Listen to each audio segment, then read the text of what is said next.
Business Act. Thank you. Jude. Thanks very much. I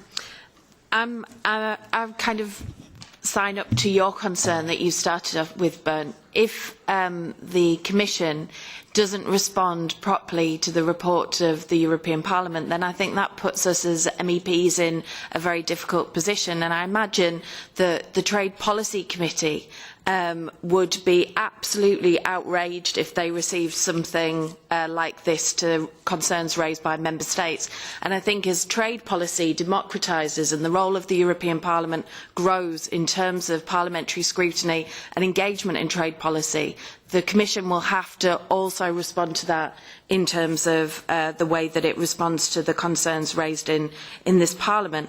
I have to say I was going to start by saying that I think on TTIP there has been significant progress in terms of more democratic scrutiny, more transparency. That's part of our report, and I think there's been some really good stuff done in terms of transparency in the process.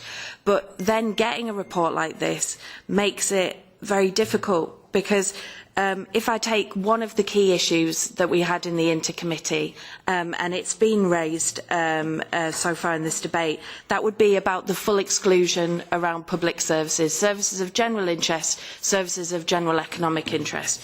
In the report from the Commission, it says the Commission is of the opinion that its traditional reservations on public services will be fully adequate to deliver on Parliament's request. Now, we don't make positions just for the hell of making positions. The concerns around public services and trade agreements have been raised in this Parliament by public service providers, public service users and public service workers on the basis of legal studies looking at the impact of negative, hybrid, positive listing in terms of service provision and the potential impact of an an investor-state dispute settlement, whether that's ICS or whether that's ISDS. That amendment tabled in the report on TTIP received unanimity in the Intercommittee. That's already quite an achievement considering the politics of this committee. It wasn't amended at plenary. You can say it's probably the most broadly supported element of the report on TTIP, and yet the response from the Commission is we don't have to change what we're doing in our trade negotiations. Everything's fine, look somewhere else, there's no problem. Well, there is a problem, and the problem will be the Commission's. If there isn't a change in the negotiation strategy, then this Parliament has the right to veto trade deals, and I think it would be a terrible thing if we've warned you long in advance of the end of these negotiations that this is an issue.